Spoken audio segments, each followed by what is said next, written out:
Azərbaycanın idman tarixində əlamətdar hadisələrdən biri olan Beynəlxalq Bakı Xankəndi velosiped yarışı start götürüb. Yarışın ilk mərhələsi Bakıdakı Sibriz ərazisindən başlayaraq Sumqayıt şəhərində yekunlaşıb. İştirakçılar ümumilikdə 158 kilometrdən artıq məsafə qət ediblər.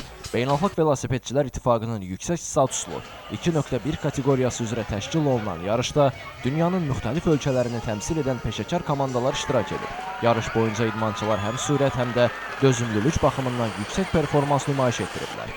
Finişə Çinin Li-Ning Star komandasının Belaruslu üzvü Aleksey Şinirko birinci çatıb. Kubokların təqdim edilmə mərasimində Sumqayıt şəhər İcra Hakimiyyətinin başçısı Zakir Fərəcov, Azərbaycan Velosiped İdmanı Federasiyasının birinci vitse-prezidenti Sahib Ələkbərov iştirak edib. Qeyd edək ki, ümumilikdə 5 mərhələdən ibarət olan beynəlxalq turnir Azərbaycanın müxtəlif şəhər və rayonlarını əhatə edəcək. Yarışın əsas məqsədi ölkədə velosiped idmanının inkişafına töhfə vermək, Azərbaycanın beynəlxalq idman tədbirlərinə uğurla ev sahibliyi etdiyini bir daha nümayiş etdirmək və işğaldan azad olunmuş ərazilərə diqqəti artırmaqdır. Yarışın ümumi mükafatı fondu 50 min avrodan artıq təşkil edib. Turnirin son mərhələsi isə Xankəndi şəhərində baş tutacaq. Elvin Qudratov, Şəmistan Fikrətli, Elbrus İsmailov, bugün informasiya proqramı üçün.